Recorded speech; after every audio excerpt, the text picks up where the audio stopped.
Are we on? Good. Welcome to the Better Than Not podcast. Sometimes we get it right, sometimes we don't. But when we at least do something, we know it's almost always better than not.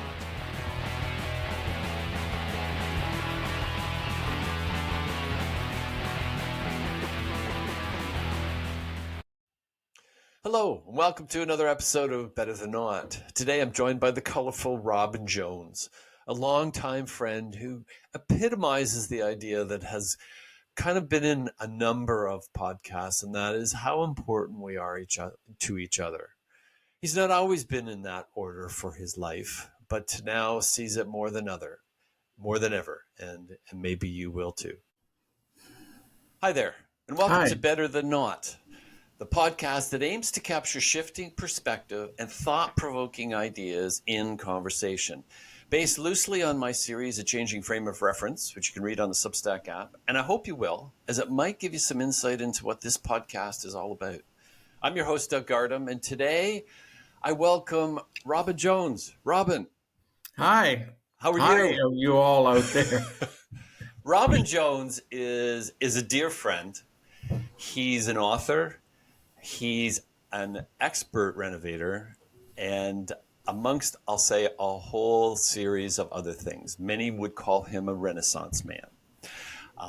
But I had him on here because I think what his life and what he likes to talk about and what he focuses on kind of fits right into the Better Than Not podcast. So there you go. You all set, Robin? I'm all set. Also, yes. AKA Waring Jones. Waring Jones. W-A-R-I-N-G. It's my middle name, and that's what my books are now published under for the last 2 years or so. It's under Waring Jones. That's what my literature on everything is all under Waring Jones. Yeah. Now, is that W-A-R-I-N-G? Yep. Okay. That was my mother's cousin or something. She's Irish. Oh, wow. It's not a very common name. And my first wife thought it was, when we were separating, she thought it was pretty appropriate that my mother had named me Waring. She says, because it fits perfectly. Well, there you go. There you go. So I was going to say, one of the things I was going to start with today, and part of what I think really endears me to Robin, is Robin kind of, I'll say, is the essence of that thing you hear, love thy neighbor. He has this love for people that, I don't know, I've not met that many people that kind of has that. And that's what kind of started, Robin. And I was interested. Robin and I originally met as he was a client in my wife's personal training business.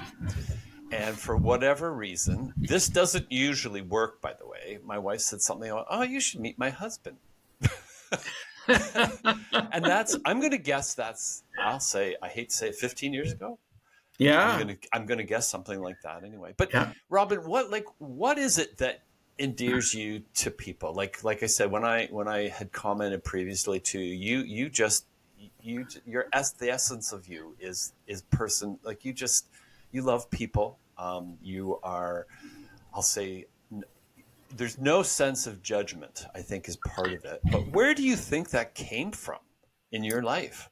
Well, I try not to judge, which but you're still human. Is very, very hard at times because it's so much fun being judgmental.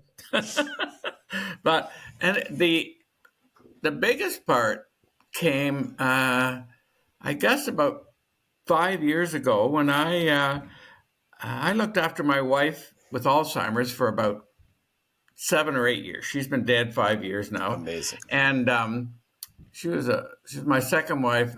Totally adored her. Known her since she was 3 years old, and wow. She saved my life. I used to be a drug addict, and she saved my life. And she told me if we were going to date, that I had to be straight the night that I was going to go out with her. So I Wow. stopped that day. That was 37 years ago. Stopped all the drugs. I never injected, but and Amazing. I stopped, and yeah, we were totally in love. And I'll read a poem later. Yes, I want you to. It's called "Come Take My Hand." And anyway, so when she got sick about 12 years ago, I looked after her for about 8 years, 9 years, and I gave away any structure that I had about being embarrassed or anything for her, because people with Alzheimer's can say or do anything. Hmm. And I thought, well, this is her time. I'm just going to do whatever she wants, and I'll just go along with it. Can't hurt. So so I did that, and when she died, um, I thought this is the first time in my life that I've had no have to have things. I mean, my kids are in Ontario. Hmm. My I love it out here in Victoria. Um, I was just on my own. I thought, well, I'm going to do something different. So I decided I was going to try and meet a new person every single day. And so I happened to go into a Fluvog store and bought some brightly colored shoes. And so to make something different, I bought white clothing and dyed them to match the shoes. And since then, I've done that 8 or 10 times. I have 8 or 10 different outfits Wow. because I want people to know that if you see a guy all dressed in yellow, you know he's probably approachable. And so it's worked out fantastic. So every day I do go out on the streets and try and meet at least one person, and I happen to give away silver dollars as well. So I meet anywhere Yes. from 1 to 10 people a day, and it's Wow. selfish. I love I love the endorphins. It feels so good to touch somebody, give them a hug, and say, "Hi, how are you?" and talk to them for 2 minutes or 10 minutes.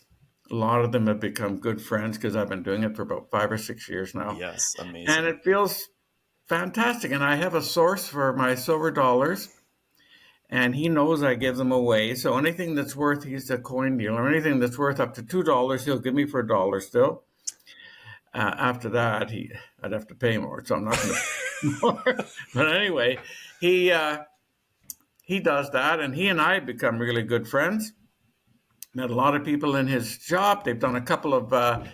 CTVs, done a couple of shorts on me now out Yes, here yes, yes. about a colorful guy giving away money. I think it's under the crazy cycle, but it is. So I find it fantastic just It's one of those meeting things. people. Yeah, I was going to say, Robin, like this has become kind of a content even with the podcast is the sense that and we've had a couple of these conversations. I had no idea. I don't think I knew I had to have people around, like in the corporate world. And I worked. You're in meetings all the time. You knew you had to have like being by yourself just wasn't always comfortable. You like your quiet time or whatever. But like following the pandemic, following the time we spend when we're with our like writing or whatever, it became very aware, and especially after moving out here to Abbotsford, is how important people are to us. Like to be in front of them. And like that's why I said you epitomize that because you do it with intention, Yeah, but it's like you're there's a joyfulness that comes out of it, like even how you're dressed today, like it's hard not to feel like a little bit of exuberance. mellow yellow. Yeah, Yeah. yeah.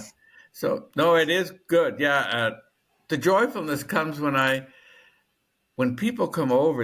I was at the symphony the other day watching Canadian brass, Mm. and so during intermission, I was out leaning against a wall with my partner Liz, and this woman was standing beside me, and she turned to me and she says, "Thank you so much for dressing up for the occasion." Oh, She cool. said, "It's really appreciated." There might have been some other red or green or something in the audience, but it was basically black and gray and brown, which is Ah, good. right. Yes. But You brought color. So I brought color. Yeah, I was all dressed in bright red, and I had a little necklace around my neck that was flashing on and off. So I turned it off when I sat in the audience. But it was fantastic. And the one of the nice things was I did some renovations for Canadian Brass in Oh, Toronto. cool. Oh, wow. So Okay, so that you had a was pretty neat. connection. Yeah, for Chuck, the tuba player. And he lived in Wychwood Park, one of the wealthiest areas of Yes, Toronto. Toronto. Yeah. And he bought a house there that was the original house of Marmaduke Matthews, who was quite a well-known Canadian artist. And there was a little artist colony. It's still a private enclave. I actually did my geography thesis on Wychwood Park, but I met him, and it was fun. I didn't get a chance to say hi to him there, but it was so great seeing the Canadian Brass I'll there. bet. I'll bet. They're just so much fun. Yeah. But you have no, like you said, you have no qualms about meeting anyone. Like that's all No, I gone. don't. Like you just, like you said, like I think you've told me something like it's such a waste of time to set yourself up Yeah. not to be like that, because we're all trying to figure out how to fit in, right? We're all Yeah. trying to we all think everyone's looking at us, which if we really knew, we'd probably be super depressed, because everyone else is all looking at, oh, do I fit Yeah. in, is my shirt right or whatever. Yeah. And I always found like this thing that you have, because like you said, that's kind of the time we met, was when Kit was diagnosed. Yes, it was. Yep. And so it was like it was very, like I said, an interesting time. But in talking with you, you would have no idea you had this, I'll say, significant thing going on in your life. Like it's Yeah. not, you don't wear it. No, I try You not never to. wore it. No, it's. I just. I love touch. And also I have no. I don't think I have any qualms or auras about meeting anybody. My dad and mom used to bring people home to dinner from all over the world, from all stratas of society. My dad was on a lot of boards, and he brought home people from every strata, and he brought them home to dinner. And lots of times when he'd bring them home, there was an FHB around the table, family hold back. We Yes. got a new guest here. And so he he made it. Well, they both did. They made us see that everybody is the same, and that we're just from different origins, and Oh man. that people are all the same, and to love them. And plus, I'm from a multicultural background as well, from First Nations and Black and White, and so yeah, I do. I'm very accepting of everyone, as far as I know, No, and I love. it's quite apparent in like your joie de vivre. Like it's one of those things that you have a great. I remember when you came to visit. We were still living in Ontario at the time, and we had moved out from where we had originally met in Alliston, and we were living out near Peterborough, and in a place called a small kind of hamlet place called Warkworth. And Robin came out to visit, and it was quite a journey. And he comes to the door, and I think that day you were dressed in pink. Maybe. I'm pretty sure you were. And it was like, because I had gotten used to this, and I always thought I still think it's quite a cool thing to do. And he got to the door. He looked pretty worn out, and he says, "You have got to stop telling people you live close to Peterborough." And it was like, because we were like 40 minutes or so out of Peterborough at least. And when I had because no one knows where Warkworth was, right? No one still probably knows. Shout out to Warkworth, but no one still probably knows. It's a nice, like I said, a quiet hamlet. And Robin made his whole way out there, and I guess he was thinking, "Oh, I see the Peterborough sign, so I'm almost there." Well, not actually. Kept thinking I was almost there. So, so now you're just recently you moved into writing books. I'm going to say 10 to 15 years ago, right? You No, wrote your 7 years, actually. seven. Oh, you know the number. You know the Yeah, I number. do. And you have been renovating all along. Yes. What connected you to the two, or how did you get? Let me start with, how did you get started in renovation? Um, Because you went to York University, I correct? did. And it was during the first, when I went to university, I had two children, and I was going to be, I'd gone, I'd gone two subjects at night school, and then two subjects in the summer, and then I was able to start second year carrying an extra subject, and they Wow. so during that summer, my brother and another friend, we got a chance to do a renovation just around the corner from where I was staying. No, And just out of nowhere. yeah, well, I met, I had met somebody through somebody. I can't remember exactly how it was, but it was Tom Hendry, and he was the accountant for Stratford Festival, and his wife actually was one of the founders of the big one in Niagara. What's that Oh, called again? Niagara-on-the-Lake, a Shaw Festival. Yeah, the Shaw Festival. My wife and I used to go there. Anyway, so I went over to see his place, and he gave me the scope, and we said, sure, we can do it. We basically knew very little about renovating. Well, I was gonna say, like, did your dad show you like No, carpentry not tools? really. Like, The one guy, Vince, he was a cabinet maker, which is not renovating, but he knew no. something about it. My brother was extremely handy, but Ah, again, okay. no official thing. So we went in and started renovating this place, right? We were there for about 3 or 4 months, and Oh, wow. How old yeah, are you so then? Like 20? one of the funniest things of all, this was 40, 50, 60. This was 60 years ago, almost 55 years ago.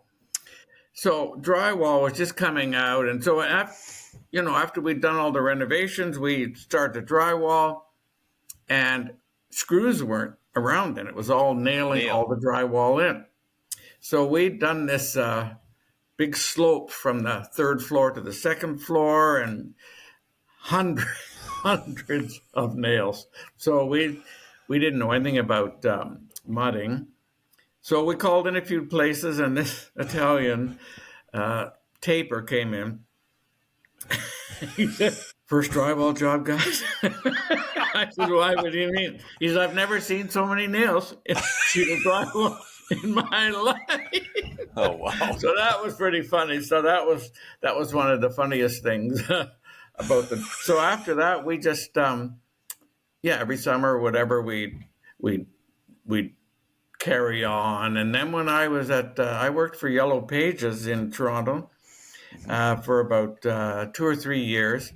Yellow Pages went on strike, and so after about a month, I said, "This is not what I want. I'm not walking. I'm not walking that line." They give you Yes. some stipend. It was almost nothing. But anyway, a friend of mine said, "Do you want to renovate my basement?"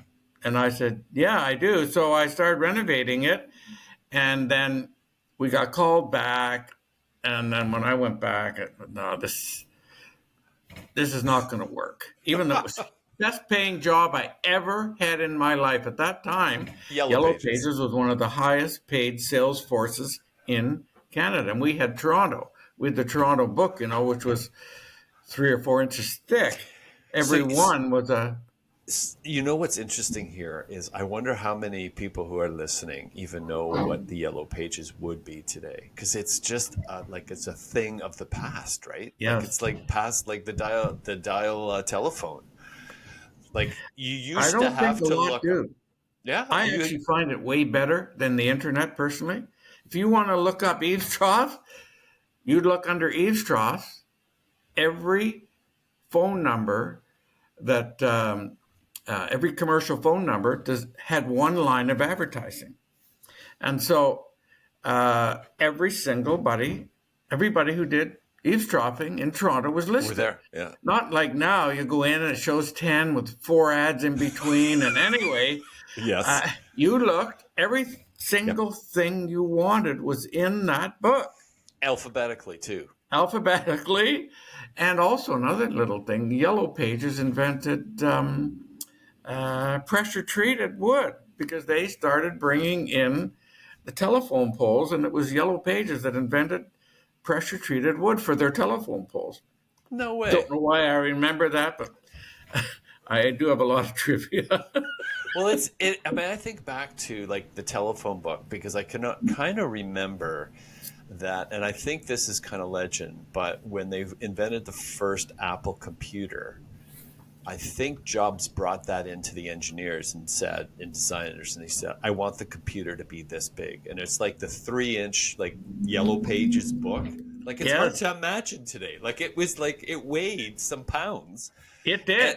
and it was like it was a big book, and it's you don't see any of these anymore at No, all. you don't. No, and And it's really too bad. And actually, when uh, well, with the thickness of the computer, when I was at university, the whole geography department at York University, you could enter your information on one afternoon. I can't remember what it was, and then Sunday afternoon you could go in. We had a slot of 2 or 3 hours, the geography department, where we could retrieve this information because this was on the punch cards. yes, And yes, then it went from there, of course, from punch cards to the computer. And one of my best friends, Dave McDonald, he was one of the first salesmen of computers in Canada. amazing, And he and his amazing. friend, they were both from Xerox. They when they'd run out, they'd go down to Buffalo to pick up new ones. And people said, well, what are we going to do with these things? So they didn't know what to do with them. No, no, no. And so it was data entry. Most of it was data entry. Anyway, Yep. it's quite a bit thinner now. So Well, when you like even like you say the punch cards, yeah, like what are they? Like most would have no idea what those even were. Like no, it's every I think incredible. it was every word had its own card, and Yeah. if it was a comma, it had its own card, and it would fit into a shoebox, a big shoebox, and you didn't dare drop it, or you were out of luck. Oh my goodness. Yeah, so you That probably did it. Did you do punch cards too? Oh yeah, no, Yeah, we were kind of on the edge of it because we were starting to get into machine language like Fortran and Fortran. yeah. I can't even believe I Fortran can 4 with remember. what for? My professor that I had at York, he invented that. He was from Amazing. what do you call it, Waterloo, Yeah, yeah. and he was my professor. No, it was kind of a crazy when you think about it because when you say that, that was a big deal. If you fell and dropped that deck of cards, Yes, that like you were like you all cried. the hours of work that you put to it. It's amazing to me. Yeah, Like it's hard to even fathom today. Like it's yeah. just because you said you entered the information on a Sunday and you or on a Saturday and you could get it on a Monday or something No, I like mean that. it was during the week. Yeah. We I forget which afternoon. One day during the week, and then we could pick it up on Sunday afternoon. And There was a window there. and So today you order on Amazon in the morning and it's at your house in the evening. yes, it is. Like Yeah, it's like it's quite different, and but so you it's good. Yeah, I actually I didn't mind it. I mean, you didn't know. You no knew. You wondered how this was going to be faster going like this than writing. But anyway, and now when I go out, I still have from my book Letter from Santa Claus. I have the yes original letter. It's written in cursive. Kids don't know no how to read cursive. no They no can't read no most of them. Some no do, but no it yeah, is. I mean, when you think about it, guys, I remember back in high school, I took typing in my first year of school, yeah, and it's kind of sounds crazy, but that is the one thing that probably has stood the test of time for all the things I learned in school yes, was very typing. handy. Who knew? Yes, Who knew? But yeah, it's but you said like the cursive writing. It's funny because often like I have my phone around now and I'm trying to get quicker with my thumbs, right? But the yeah, thing is that we have sitting down and writing on a notepad. Like we yeah, know that. If yeah. you've never experienced that, you have nothing to compare it with, no matter how No, fast you are with your thumbs. no. And so it's kind of a It's kind of an interesting phase of what you see in like a number of years. So Yellow Pages, back to Yellow Pages. Yep. And you didn't like as soon as you said being on strike at Yellow Pages, I'm thinking of our current postal strike, Yes. which is I do wonder like is could this be the end? Because it's like no, like you talk to people and no one seems to even care. Like it's not in the news. At least out here, it's not in the news, and No, it's it's not a lot. I actually do like the letter care. I find it a very I do write 2 or 3 letters a year to friends cool, cool. just to just to say hi and let them know what it's like to get something in the mail. I find it's nicer than a text personally. Well, I mean, even Christmas cards, like Yes. you'd get, like they've got gradually got fewer and fewer over the years, but this year there's none, unless you live locally to somebody, right? Oh, that yeah. Just one sec. I gotta just plug my headphones in here. But back to you were saying you can't hear me? Oh, there you go. Just one sec. Okay, there we are. Okay, yeah, We were yeah, talking about the Yellow Pages. You're on strike. Then you said you go back and you're renovating a guy's. He asked you to renovate his basement. yes, So you must have learned that trade or multi trades. I mean, renovating you've got multi did. trades, right? Yeah, You yeah. must have learned that quick for someone to come and ask you to do that. Well, yeah, I am a quick learner, and between the three of us, and I'd always treated any tradespeople that came on the site with real respect. Always paid them cash, and I asked them tons of questions, and they tell me. They Yes. tell me stuff Yeah. that you look on YouTube for. It's You're actually today. Yep. Yep. today. Absolutely. But then, I mean, I'd ask these guys, and they would leave other jobs because I always paid them cash. Not that Okay. other customers didn't, but they'd be Right. on a job. I'd say, "Look, Frank, can you come over for a couple hours?" Sure, he'd leave the job and tell the customer, "I have to go for a couple hours. Come over, fix my thing." I'd pay him cash. He knew he, He'd get paid. they knew they'd get paid. Yeah, so it was good. Yeah. So, so from that, you didn't look back. You No, I basically just didn't. went on. Just went on, did all kinds of stuff, did a lot of decorating, a lot of designing, and did anything up to about $1 million. Any renovation up to about $1 million. Built a bunch Wow. of restaurants in Toronto. Built a nightclub in the women's prison in downtown Toronto, just around the corner from. It was empty. Would have been nice if it was full. It was actually bought up by a motorcycle club, Oh wow. and they turned it into a nightclub, and it was right at John and King, and yeah, so it was pretty neat, and I yeah did lots of built nightclubs. One of the Crazy. nightclubs I built, it was about 8,000 square feet. Wow. That's where I first saw CDs. They were just coming out, and one of my friends was quite wealthy, and he invested in a CD company, Wow. Cool. and uh, and so it was it's pretty fun seeing a lot of that stuff that we all just they're gone now. Well, I still use CDs, but yeah, it was fun seeing all this new Wait, technology it was funny the other coming day into play. when you're talking CDs because there's days that we just pick a movie we'd like to see and Yeah, we can't find it on the streaming services. no, But often we'll have still a DVD around, right? Especially at Christmas time, right? Like yeah, Wonderful Life, we've got those DVDs. So yeah, I recently saw this one with Brian Welch. So he's a member of Korn. And it was a very interesting, his kind of life story of how he put things together. And so I was talking to people. I said, you'd really like to see this, I think, because it's kind of an interesting story of what a guy's gone through that's had kind of everything.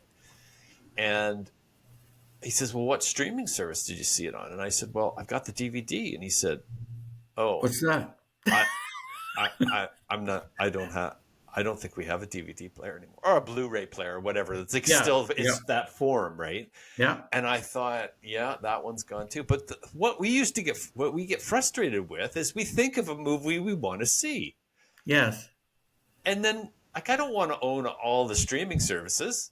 no, Like, but if we can pull out like Christmas Vacation, which is a classic one for Christmas, yeah, um, we can just go and pull it out, and we can kind of play it. So when you're saying CDs, it's like they're all gone too, but it's yeah, like there's still like there's something tangible about that. I still think this is kind of a repeat for me, but the album work from records that you used to get, and like with the CDs, you don't see that at all no, anymore, right? It's no, just gone.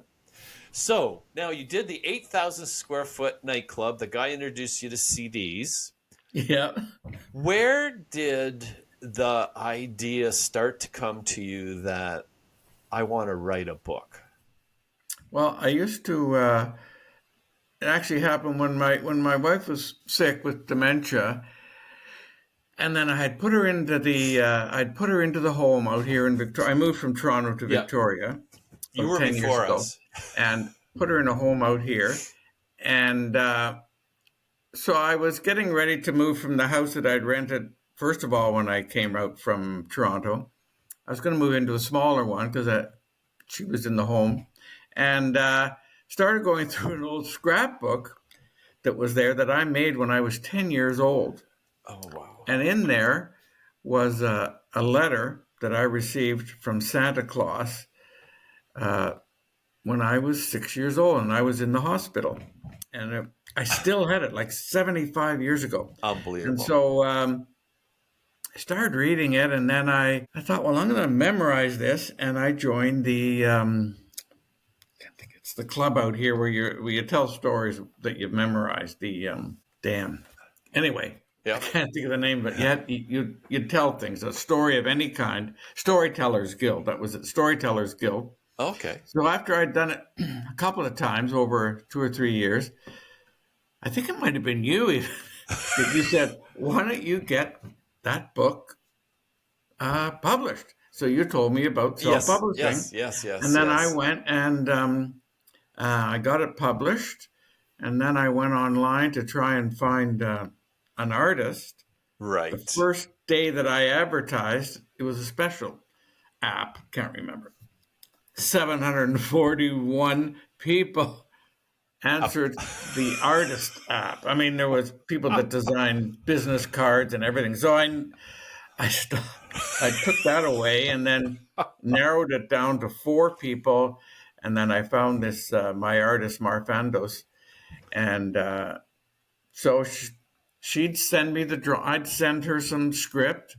She'd send me back a drawing. I sent her the whole script with big open spaces, and I'd capitalize the words that I'd want her to visualize for the people to see. And then she'd draw it in black. I'd approve it, and then she'd color it in. I loved it. The next day, so it was I found that whole system, and then we'd talk the odd time. So I found that whole thing really amazing. And then when the book came out, it was, well, you know what it's like Oh holding a yeah. Yeah. published book in your hand. Feels fantastic. Do you have a copy of it there? I do. You Yeah. should put it up on the screen. Yeah. Just one sec. This was this very special letter that Robin, and he'll go on to talk probably a little bit more about it. But it's one of those I'll say that really brings the warmth of Yeah. the season to you. This is That's it the one. here. Yes. Letter from Santa Claus. Can you see it? Yep. Oh yeah. It's great. Okay. Yeah. Perfect. And then now I have this one as well. This is my second book. This is the newer one, right? This is a new book. Yeah. Yes. But Just the new copy is of Letter from Santa Claus is in this format as well. cool. Yeah. Cool. And then I have my poetry book here. Yes. Which is a So great that's segue right now. yeah. You're going to read, you have a poem that you want to read, and I think this would be a great I time do. to do. Yeah, just one sec here. Let me see where. Because you're still writing a poem every day? I not every day, but almost. Um Well, I've written over 700 poems. Yes, so there, And that gives you so an indication. just one sec here. Oops. Sorry about that. Uh, I'll just be a minute here while I bring it up. I don't know how to pull it out. Otherwise, it's on my phone though. Just a sec here. So There's a there's a there's a poem that Robin had written a number of years ago that really touched me. The first time that he'd start writing some of the poetry that he's involved with, and I was always kind of amazed that you could do this every day, and you'd get up and do this during breakfast, right?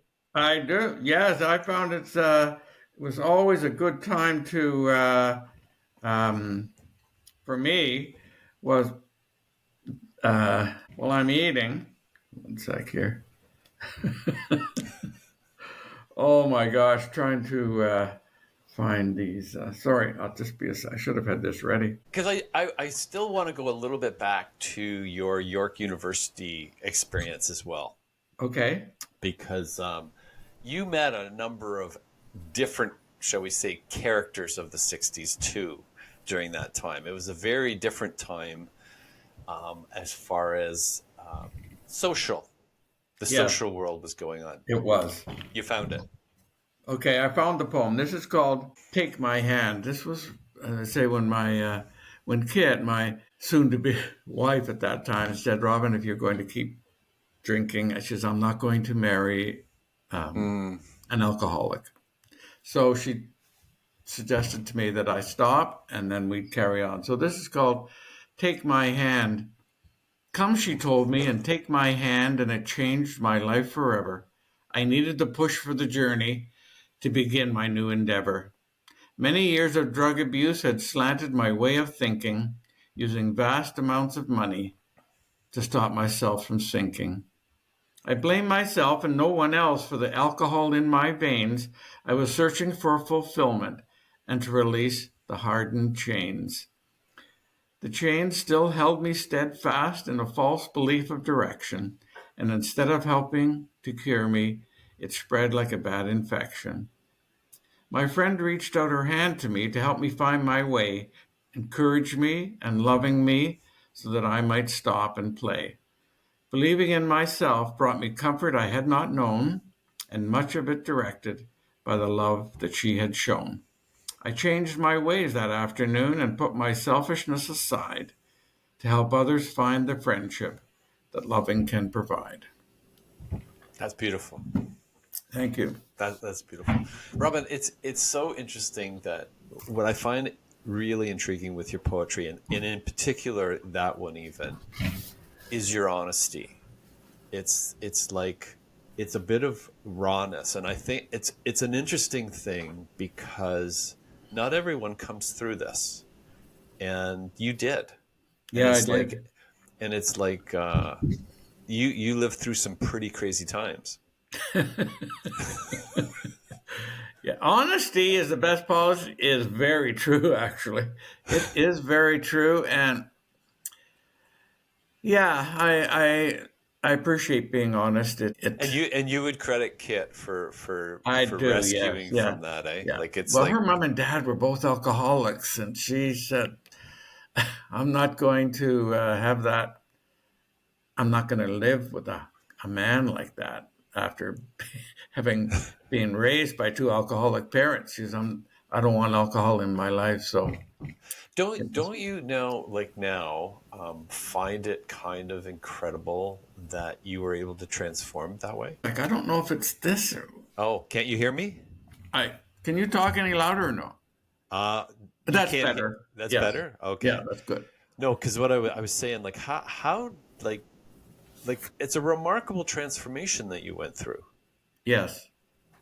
and it's like and like, do you ever look back on that to like how did that like it's like a miracle, It is, and whether you believe in them or not. It's like it's an incredible thing, right? yeah, I think it is a miracle. I'm, I know you're religious, and I have religious feelings, but I don't know what it is, but I know that whatever's happening, I've been blessed by some very, very fortunate things. I mean, I did win the lottery. That was pretty. Oh, I was very wow. fortunate. Yeah, $1 million, and people would say on a scratch and win, and people said, "Wow, that's a nice cushion." I said, "Oh no, it's a full Chesterfield." You have $1 million 25 years ago. It's a lot of Wow. money now, Oh, yeah. Yeah. It's still but a lot of money. Yeah. and then yeah, that and also I'm ADD and I have so I had some issues with my own esteem, Yeah. and but when I got my degree, that was one of the biggest things in my life. It let me Oh, know that's that pretty I cool. was up to par with a bunch of other people. And then when I won the lottery, and those, well, I mean, my marriage and my kids and all that, they're. I'm not sidelighting those, but those two things were two of the most magical things that happened to me and changed what I could and couldn't do. Whether we judge people or not, if you have a degree or not a degree, in my Hmm. estimate, a lot of people take that as a judgment. I mean, right Yes. or wrong, I think they do. Maybe maybe it's just my estimation, but anyway, It's interesting that you say that because I think at one time that was very much like that. yeah, I think that's becoming diluted yeah, a little bit because so many are coming out with the idea that, well, now I'm going to get a good job, and yeah, that doesn't come about. The other thing, which is interesting to me, on perspective on you and on doing renovating, is that part of that adjustment, which I kind of went through myself, was that the trades were like kind of a lower thing, like yeah, seen as like, well, you're college or university educated and you're doing the trades. And I think that it was really a misleading information because the trades aren't going away at no, all. no, In fact, quite the opposite. And like when you walk into someone's house and they know you have some background and you can like hang pictures for them or you can adjust their door. Like you can do these things like yes, virtually in minutes, right? You could yes, unplug a sink. You can yeah, even fix their faucet.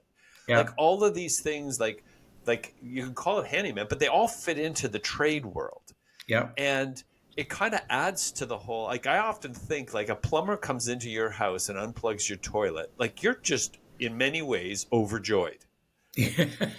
you And are, they have to get a sense of that feeling that they've just given you in what they were able to do. yeah, And it gets a trait. And one of the things that doesn't come to you in these higher education, you don't get that. Like in my corporate world setting, like it might be years before I would get a sense of, well, we did that project well. yeah, And as a mechanic, you fix somebody's brakes, or you get their car running. I mean, there's an instant gratification that comes with that, and you would get that even renovating, right? Like once you'd gotten like the dry, once you got over the nails and the screws, and you get the drywall hung, and it's square and it's yeah, even, and the piece you just cut actually fits in the place that you measured, right? yes, That's instant. Like you just, there's something about that to me that we missed, and yet it's bigger than ever today, right? Like electricians aren't going away anytime soon, nor no, plumbers, nor any of those kind of things. So I, when you said that, like I was kind of raised with a certain sense too of like you're going to get your degree, right? And there's yeah, something that comes with that, right? oh yeah, and a lot of just a lot of very smart people out Oh there, yes. and Oh my goodness. they I don't know how many jobs are related to research unless you're in meds or sciences or things like that. A lot of it. The thing I liked best about the degree was the learning part, going into Yes. the archives and finding finding information that was there. We always had an encyclopedia at our house. Right, right. My dad would uh, had was at the bottom of the stairs, from on the first floor, and we also had two huge dictionaries. One was Ada Pocket Vito, and the other one was Pockmarked Zymergy. And my dad took Latin when he was in school. He fantastic vocabulary. So when we asked him words, he knew them. He'd say Ada Pocket Yep. Vito, and you'd go look it up. I think personally, I remember it. I remember words more that I look up like that than I look up on my phone. It's I'll gone, bet. and I guess because you can look it up at any time. Anyway, but I have a pretty good vocabulary, and I think all of my brothers and sisters, same thing. And I Because think you a grew lot of up with kids, it. they don't. I don't know if they appreciate just how hard it is to get a good vocabulary because Well, they don't have to learn. They just go to their phone. yeah, it's like how many phone numbers do you remember now? I don't remember any. Like I it's have a it's hard time remembering my own. And we used to know 50 phone numbers because you absolutely, had to. and it's gone, right? Like Yeah, you don't know. Like, and I think that is that technology that because it's like you're almost. I mean, I've been talking about even how we measure intelligence, right? Like if yeah, you'd go to a party and somebody would rhyme off like a full I use sometimes the example like something really bizarre, like who was on the Titanic or something like that. And you're yeah, impressed with that ability to recall that, right? yeah. But today, I mean, you can find that out in seconds. Like, But like, it's more fun it's more spectacular when you remember it, eh? well, there's something there, but it's how that information is utilized to me that becomes more interesting. Not just the fact Yeah, that you can remember it, but how you connect it with something else. For instance, that I think the human brain is still very special for that reason. It's I not that do too. you can like remember things, but how does that relate to something else that wasn't connected before? And many times they could be completely disconnected, but there could Yeah, be a relationship there. And you can see that, I mean, like I often think about like when you're doing like pump plumbing and water and trying to yeah, get water flowing in the different places in the house, and you turn the kitchen on and the shower goes off, right? yeah, And like how do you fix those things yeah, that um, can be really a nuisance when you have more than yourself in the house, as an example, right? yeah, And and you would learn that through being a renovator, right? Like you yeah. would have to connect those things because You no do. one's going to be very happy when Martha's downstairs running the filling the coffee pot, and Joe is upstairs in the shower, and his nice warm shower just went freezing cold because she was filling the kettle, right? Yeah, Robin's going to be getting an answer like this renovation you just did. The water's not working on right, and like that's you would right. have to come up with a way to find that out, right? Like you would have to Yeah, solve that. yeah. And you have to remember it. That's the nice Yes. part. An excellent memory, except for names. I don't know why I have a hard time with names, but on on plumbing, I used to do a lot. We had a friend, Gordy, his name was, and he worked with a couple of my friends and I for years. And he said, plumbing is water about to explode at any minute. Like And that. that's what it is. But it is so amazing. Just the trades. The Romans had a lot of the plumbing things, but I Yes. mean, Yes. Yeah. all Yeah. the trades. I find it fascinating.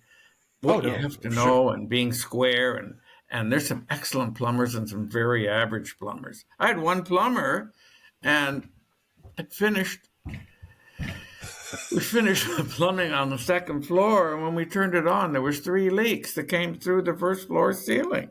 Oh man. I didn't Oh use yeah. them again. But I Yeah. mean, it's not funny when it happens.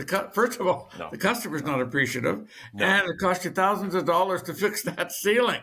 But it Yeah. is, it's like everything. There's good and bad ones. So No, and it's one of those things that like you were mentioning about being smart. Like when you got your degree, it kind of brought your esteem up, right? yeah, And it's weird that we have this judgment, because you can have degree and not know anything too, right? Yes. Like it's quite an interesting kind of way it works. And that's where I come back to that intelligence part. Is like, it's great that you remember, like, and can list off all the teams that have won all the presidents of the United States as an Yeah. example, right? I can rhyme them all off as and you're kind of going like, but I can look that up in no time. Like, Yes. like, but yet we're kind of odd that, like, that is part. And I often think, like, yeah, but what did that president do? Like, what Yes. did, and I think that the computer's teaching us in different ways, that's not necessarily as useful as we can use our abilities Yeah. to put those things together. And to me, that's why I said, as a renovator, you have to be you can't be a good renovator without having all those connections, because you're doing them all, Yes, you are. Yes. or getting someone to do them. And as Yeah. you just said, you got to know who can really do them and who can't, or that's going to cost you a job.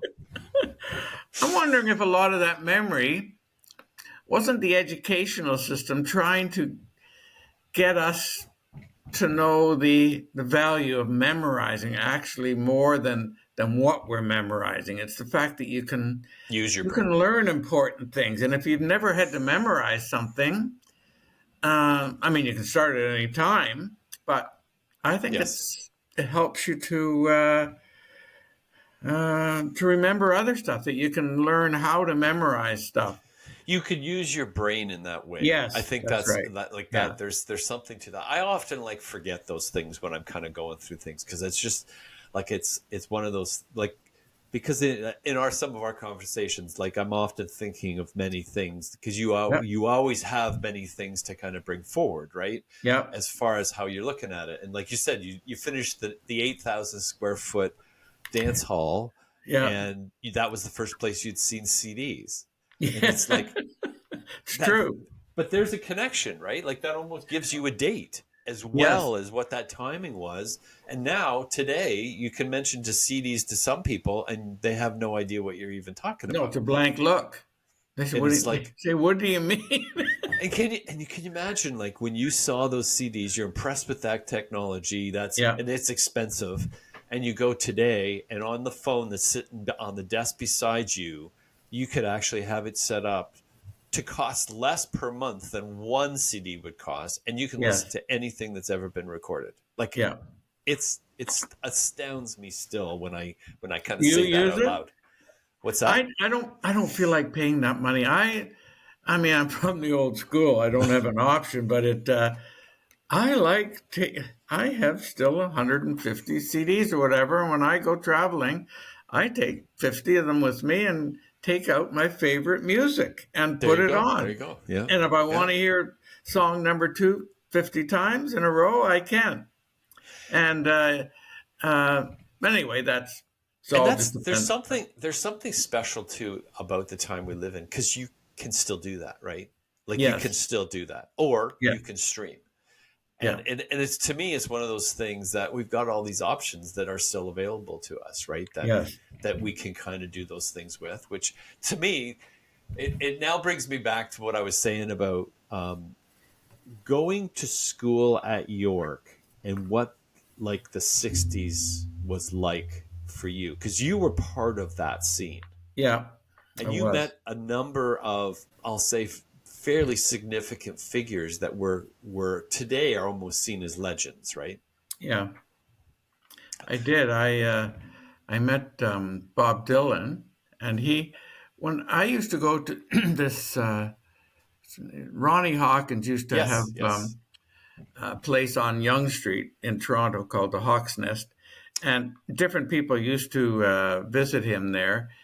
And I used to go with some friends to a basement at Avenue Road and Bloor and listen to the band before they were even called the band. Robbie And Robertson. Robbie Robertson. And so they hadn't even been named. And one night we were down there. I mean, there was Yes. only 5 or 6 of us. Not like anybody just went in. I forget how we even got in. But anyway, and Dylan came in.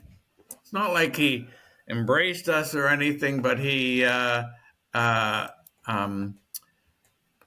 we all knew who he He was. He'd was, been yes. playing there Yeah. at the Hawks Nest, so that was kind of fun. And let me see who else. Oh yeah, Joan Baez. One day I There's met Joan another one. Yeah. Baez. Yeah. I was raised as a Quaker, and Joan Baez is a Quaker. Okay. And Okay. one day, my friend Nancy Pocock, her daughter Judy, she phoned me. She said, "Robin, Joan Baez is here." And I said, it was a Sunday morning, and I was going to meeting for worship. And I said, "Any chance of meeting her?" She said, "Sure, okay." So anyway, after meeting was Wow. over, I went over there, and Joan Baez was there, and Bob Dylan was visiting her. So that was again there. It was just hi, how are you? A Yes. Yeah. little shuffling of the feet, and then you leave. But it was very, very neat to meet a lot of these people because Dylan was he was a hippie much like myself, and he he was all for peace and goodwill, which are Hmm.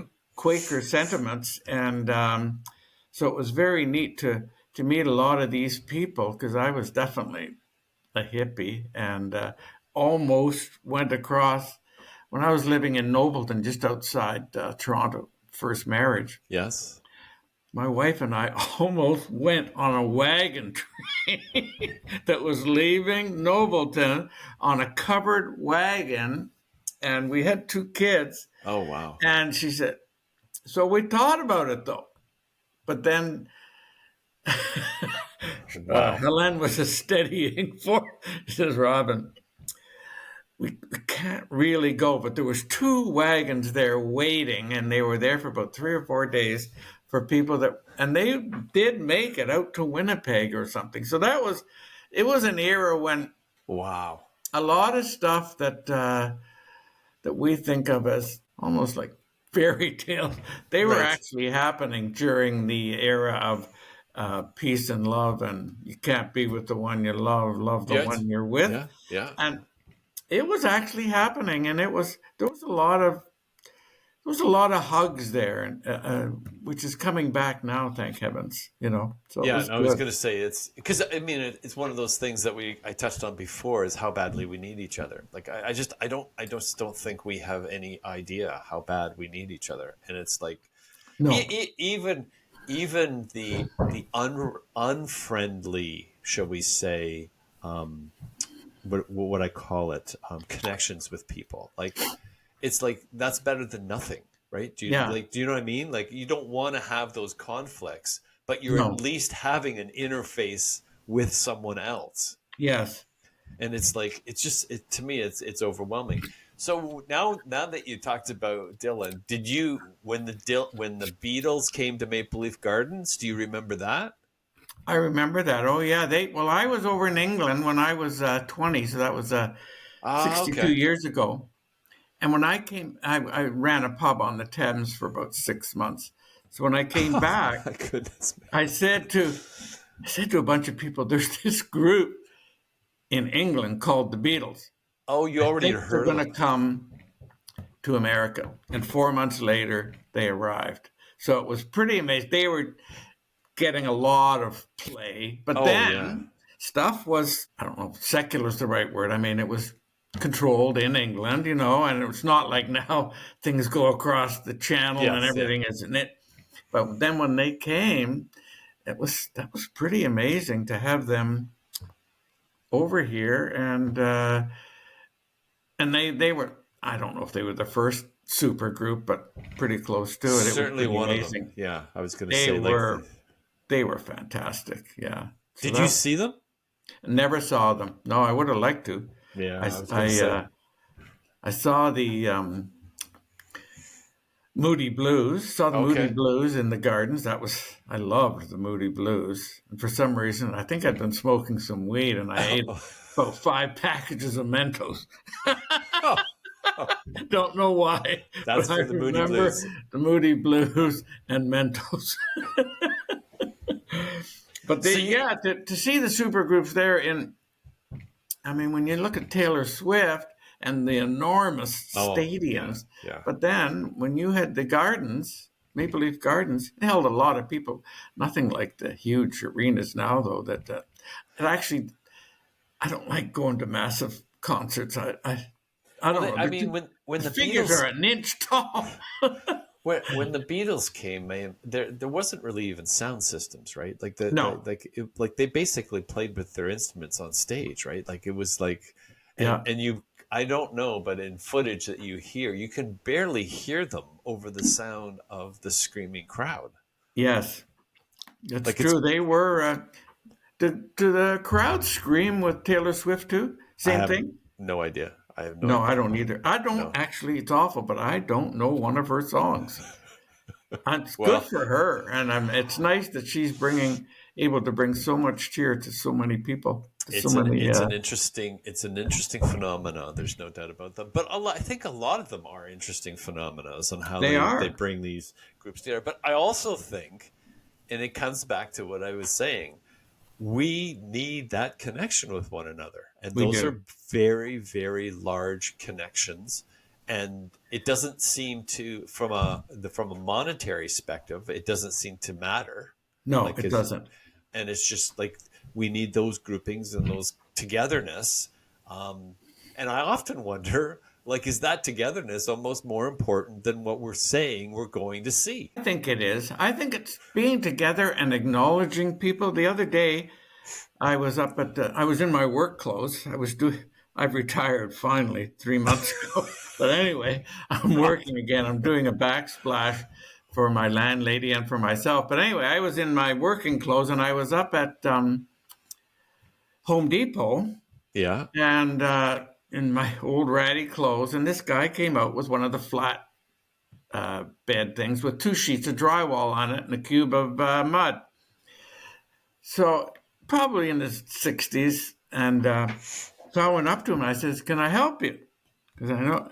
He says, "Yeah, that'd be good. I know it's way easier loading something in the back of a truck, a sheet of drywall with two people than one. Way Yes. easier." Oh, yeah. So anyway, he said, "Yeah, thanks." So he took off the cube of mud, put it in the back of the truck, and I said, "You drop in the tailgate?" He said, "No, we'll just put it in here." So I picked it up and we put it in, and he said, "You're the guy that was on TV the other day, weren't you?" No way. And I don't, because I was all in bright red. It was actually from the year before, but it was an article that Czech News had done, but it was on CTV, Cool. and it was showing me in my bright colors saying hi to people and giving away silver dollars. And he says, "You were on TV the other day, weren't you?" And so I'm pretty sure it's because I was so not eager, but just willing to help him For sure. have a better day. And Yeah. I said, "Thanks very much." And so I was pretty impressed with that he'd see that it was the gesture Yeah. of doing that. And then when I went inside, the cashier there at the checkout counter, she says, "Oh, hi, Robin. How you doing?" Because I gave her a silver dollar about 6 months ago. Ah, okay. And Cool. so Yes. whenever I see her there, she smiles and comes over and gives me a hug. Yeah. It feels There's something. fantastic. There's something So about those that. people say, "How come you do it?" And that's why.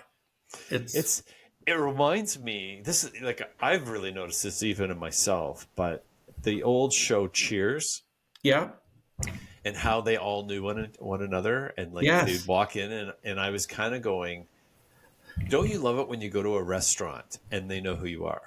oh yeah, Like it's just, and you say hi or whatever, and it's like there's just, to me, there's something about that yes. You know their really needs kids, to or be you know one of their reinforced. kids, or they've been Yes. in the bar, or they've said hi, or they broke their leg last year. That intimacy, I find, is fantastic.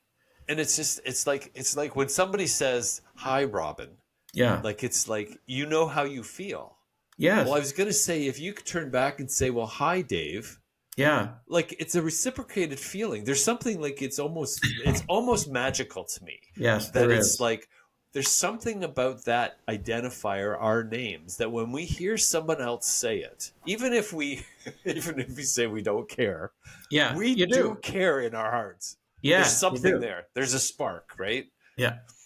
I was at the I was at a concert the other night, well, that Canadian Can brass brass. concert, and we there was a I was there with my partner Liz, and a couple moved sat beside us, a girl 10, 12, something like that, and her father. So he offered her the to go in first, and I think she might have felt a little shy or whatever, and so she said no. So he went in first and sat beside me, and then she sat. She had a hoodie on. I Mm, found out later she was in grade 7. She had a hoodie on, and she kept her gloves on because she probably felt shy. right, right. Well, anyway, uh, I chatted with them at the break, and so before I sat down for the second part of the show, I took a silver dollar out and I No said, "I have way. something to give you." And the father sort of nodded. I looked at him to see it was going to be okay. You don't want to be Yes. interrupting people. So I took out the silver dollar and explained to her.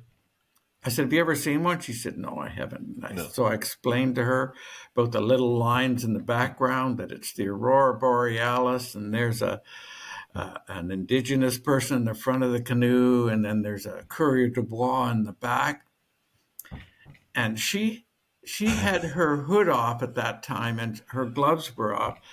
She was thrilled. The fact that an adult would talk to Yeah. her, you could just tell she was Yeah. she was glowing. And the father, he was so delighted because Oh, I'll bet. he knew, I guess, that she's shy, like a lot of kids are. And so when I passed by them to sit down, he said, "Thanks very much." Yeah. And she turned to me and thanked me. And when they left at the end of the concert, they both thanked me. And he said, "That was great. Thanks." And that's just such a simple gesture.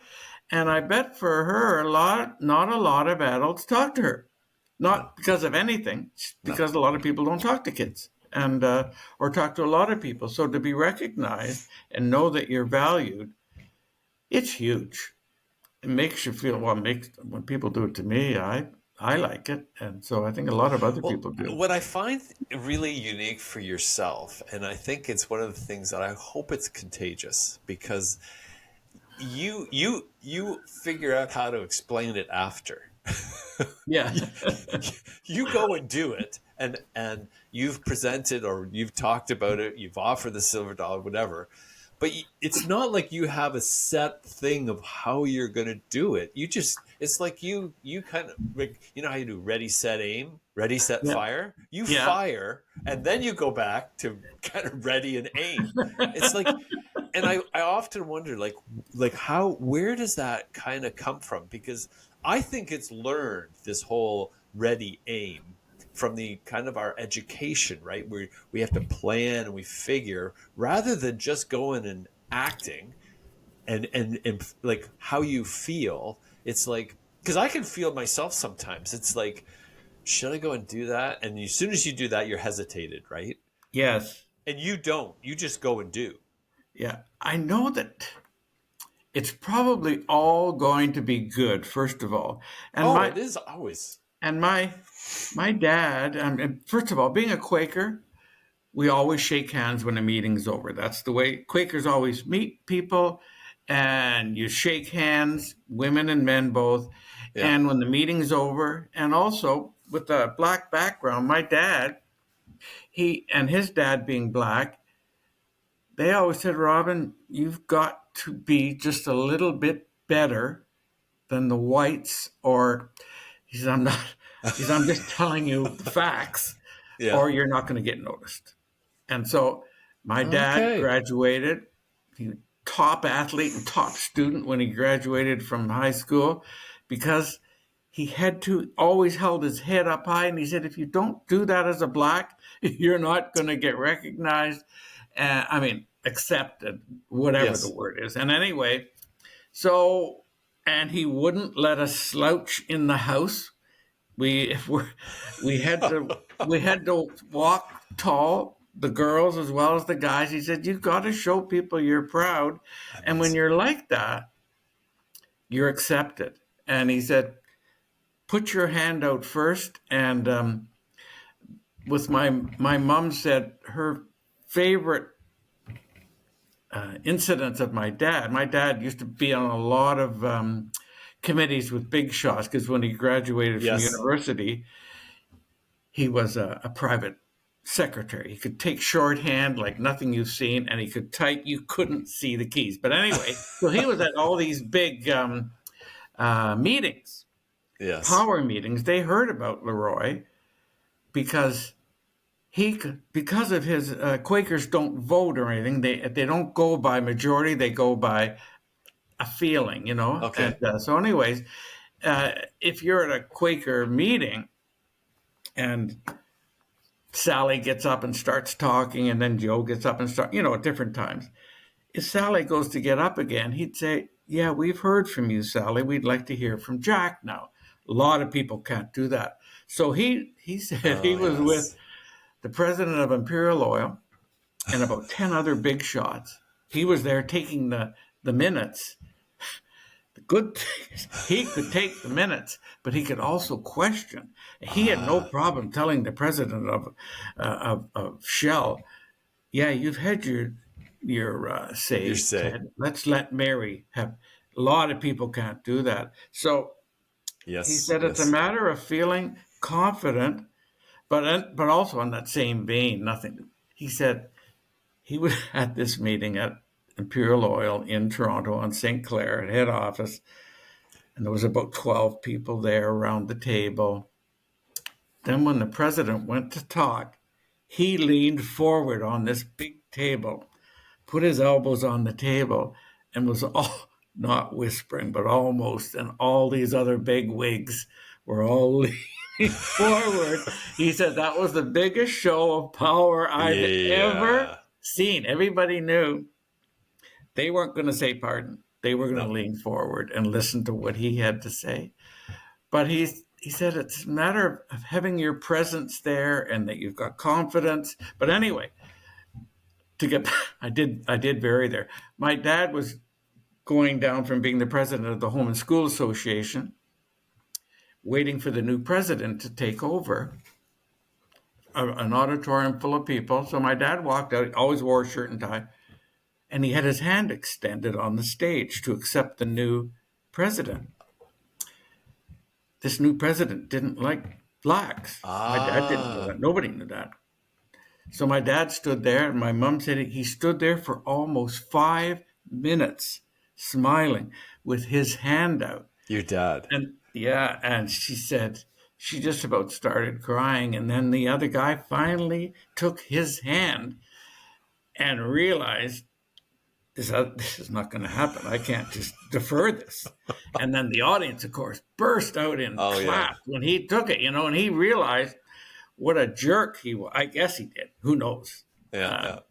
but she said that take a lot of chutzpah to stand there and believe in what you're doing is the right thing to do. Yes. And Yes. so yeah, maybe right or wrong, I put my hand out to a lot of places. The worst they can do is not take it. Yes. What's Yes. going to probably happen is they're going to take it, and they're going to probably put their other arm on your arm and say Because welcome. the majority of people will acquiesce to that, right? Like They do. They it's do. just a normal thing. The one thing that I always have you'll laugh at this, but the one thing I always have a fun, and this could be with people you know or are reasonably well acquainted with, is I'm really good at shaking hands with guys. Yeah. But do you hug or do you shake the hand of the woman? Yeah. And it's always like, okay, do I do shake the hand or do I do a hug? Yeah. And it's always because for guys, it's to me, it's just a real easy thing to do. You shake their hand. Yeah. Hmm. I'm big on that. But Yeah. it's the always like, okay, are we get too familiar? It's like, how do I see that, right? The Yeah. hesitation, right? That's the Yes, there is. hesitation in me, right? Yes. Yeah. Yeah. But I mean, a lot of women, when we were growing up, don't know as it was a done thing so much, shaking hands with women. I was used to it as a Quaker, always Right. shook hands. But also, sometimes people shake my hand, and you've seen them. That's the old fish thing out there. And I've A said to some of floppy them, fish. is that a fish in your hand? I said, shake my Oh, hand. Robin. And Yeah, they'll really. usually start laughing. I said that, Yes, yes. and I said, that's it, but a lot of them, they haven't felt confident, or maybe they've only shaken hands a couple of times. They don't know the ritual of that it I should was be. I was taught that when I was really young by my dad. Yeah. Like really young. Like he always had a very firm handshake. And he Yes. says, like, Yeah. make sure people know there's something behind that hand. Yeah. That's right. That's good. Yeah. That's kind of cool. That's very cool. Did you shake Joan Baez's hand? I did. Wow, that's Yeah. cool. I Because haven't washed it there's a new since. I haven't there's washed it since. My right hand is filthy. That's why people don't like to shake it now. that's the hand you hold the hammer with. No. Interesting, because I was going to say there's a new film out with Timothy Chalamet playing Bob Dylan, Oh and yeah. it's a biopic on Dylan. I haven't seen it. Yeah. It's fairly new, but it'll be interesting to see how that comes out. Because I always think of like when Johnny Cash did, or when Joaquin Phoenix did Johnny Cash and Walk the Line. Did you see that movie? No, I didn't. No. He really took on took Did a Cash good right job. over. And the same happened with Jamie Foxx playing Ray Oh yeah. Charles. And Yeah. Well, when it I was. was when I was So you saw all these guys. I saw Ray Charles in New York. Yeah. When I hitchhiked down to New York when I was 14 from Toronto, and I was went into a dressed in an anorak and a little haversack, went into a bar to ask about where wasn't to get a drink of water, and they had a raised platform there, and Ray Charles was playing on top, was playing the piano in this bar. Oh wow. That was 65 years ago. And then I went down a little further to another bar later on, and Dylan was playing on a raised bar too. Crazy. I mean, New York is amazing, but I knew it was a big city. I started walking. I always like to walk around. I was walking around and I saw a store that sold only preserved jars. I said, boy, you have to have a pretty big clientele if all you're selling is preserved jar. I mean, preserves Wow. were Wow. different. I mean, now everything is canned and stuff, but I still remember, man, that's just a big city. That's crazy. It is huge. I loved New York. It was pretty amazing. So you described the clothing, what you made the decision that you were going to start dressing colorfully. Yeah. And you do that every day now, right? I do. Yeah. Yeah. Probably 95% of the time. Yes, I do. Yeah. Like I'm all dressed in yellow and green now, and I've got these very fancy running shoes that I just bought from Fluvogs. But it's fun. I know that people will not feel shy about approaching me. They'll say, No. man, a guy dressed that wacky. I think it's probably okay to say hi. And so, I always bought them. I did know a sales lady there, so I was able to get a discount. So I have lots of Fluvog shoes, but they're so bright, so Yes, brightly colored, and they're comfortable. So, yeah, as I say, I just dye them all to match the color. So I'm getting pretty good at dyeing now. I'll bet. I'm a diehard. Die Hard. But it's Christmas pretty movie. neat. I have people say, how do you get, they say, I do a lot of dyeing. Your clothes are dyed. The odd one will say that. I say, yeah.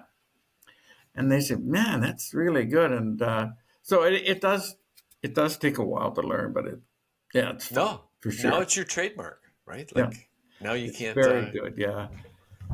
So I was going to say, before we kind of go here, you've got the books there. Your first book, Letter to Santa Claus. Yeah. Just throw it up on the screen again here, just so that Okay. people can kind of see it. Again, watch for these books, because this Letter from Santa Claus is a This is great. it here. It's Whoops. just hold it back a little bit farther, Is and that you're better? this is now put out as wearing Wearing Jones, clothes. I right? have one. Do you want me to hold it up? Yeah, like, Okay, just one. I'll just be 1 second. Just a minute. because Robin's got these books now available. You can get them on Amazon, and I was going to say they're great for like the Christmas time, and just bringing the Christmas message around. Okay, this is it here. So that's the new version That's the of new it, version. and the Yep. other one that you have is, The other we'll one show the is other two. Elphus, the Friendly Elf. It just won an award. The, Beat out check that out. 120 other kids' books. How cool is that? That's very nice. And then, And then your poetry book, my poetry book. that you're actually color coordinated with what you're wearing today. Oh, So that's true. I'm poet coordinated. Yes. so as it kind of come to close here, because there's so many other things I could be talking to you about that I find fascinating, but any words, like, we've talked a lot about people, about connecting with people and your importance. You've had a lot of people in your lives, obviously, that make a big impression on you. Do you have any closing comments that you would like to say to people, like, during this, like, as we move into this Christmas season, and it's a together season for many of us? Well, I think being kind. Always, sometimes there's a technical glitch, but we're back in action with Robin here. You're right in the middle of talking about being kind, like closing comments here. Yeah. So that I think the is to think about the other person and not yourself, it's just that the touch is the thing that I find the most dramatic of all. I have I go to the gym every Thursday morning, and Amazing. There's a disabled girl there, special needs, and she's with a trainer. And 2 or 3 times now, I've just gone up and given her a hug. She doesn't know how to smile, but her trainer is so thrilled. I know I'm the only person Yes. who says hi to her. A lot of people feel that if a person has disabilities, that they're sort of like have cooties or something. It's very strange. I give people a little bit of space on this one, because I don't think people know how.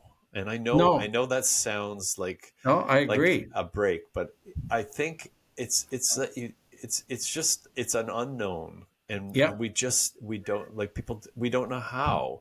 Never been taught. And rather than, because we for sure want to fit in, we don't want to be embarrassed.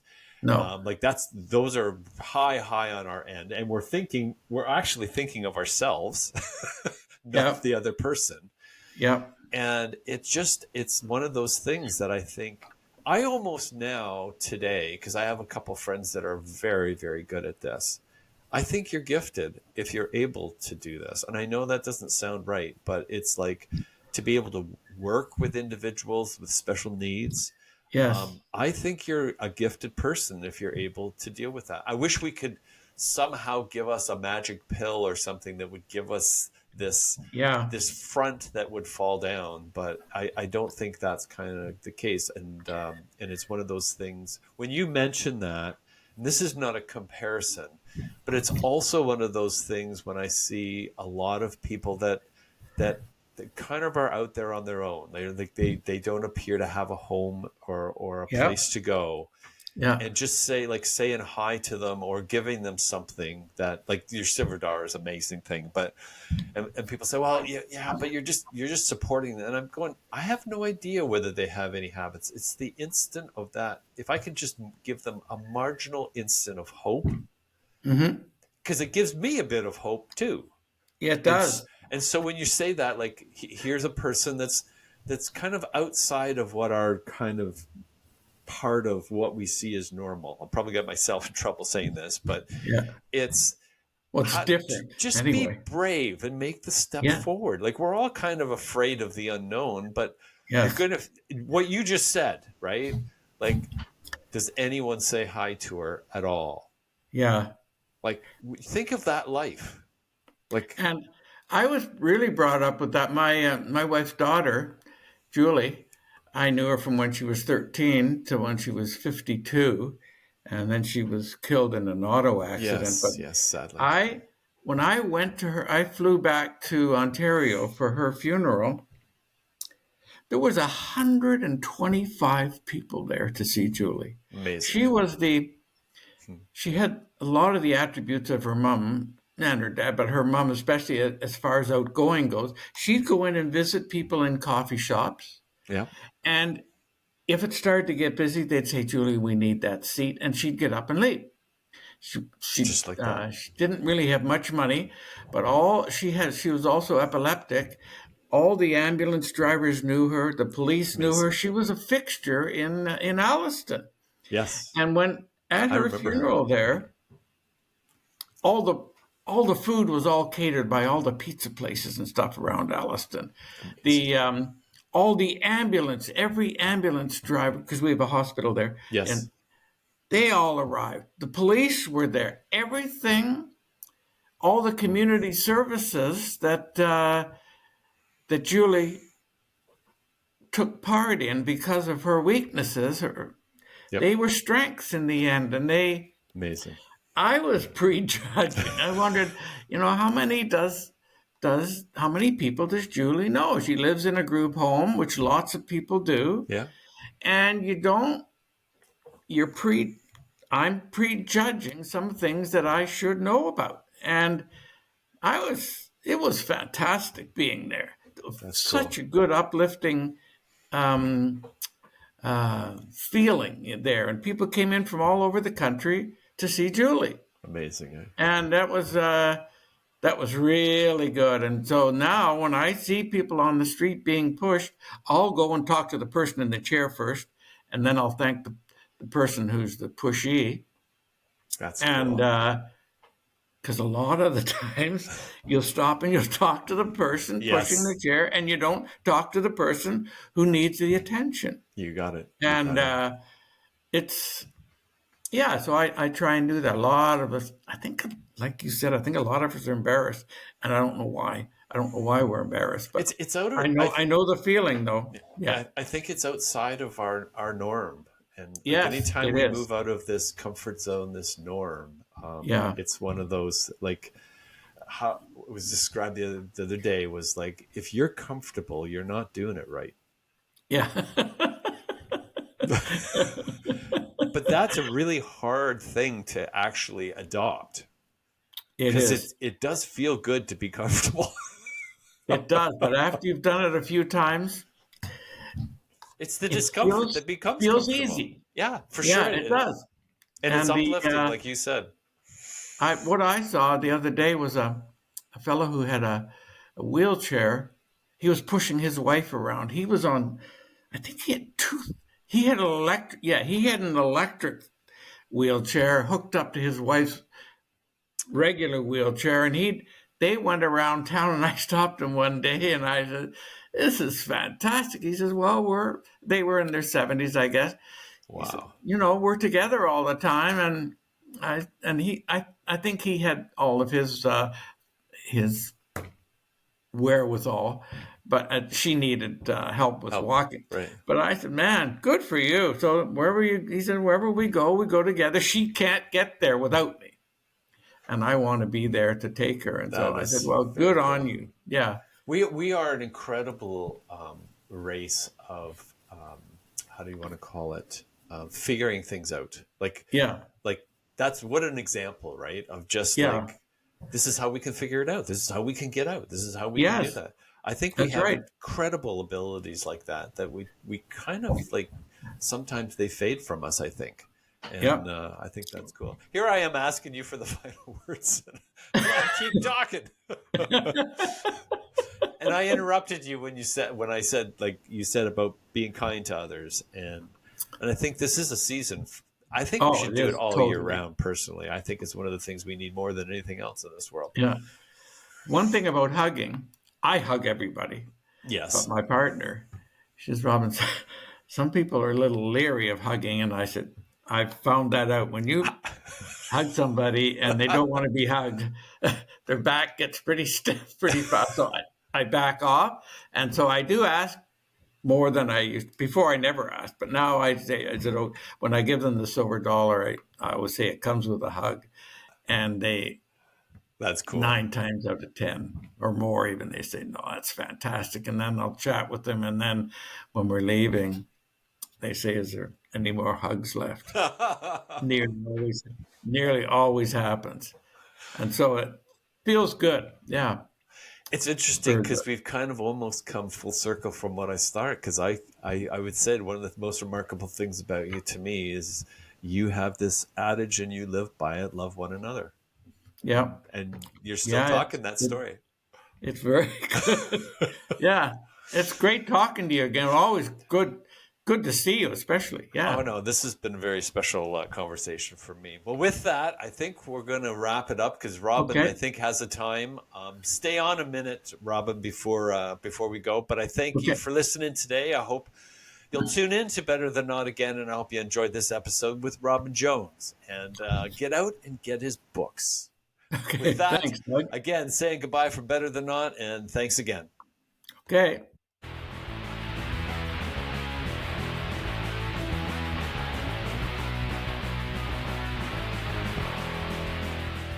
Are we on? Good. Welcome to the Better Than Not podcast. Sometimes we get it right, sometimes we don't. But when we at least do something, we know it's almost always better than not.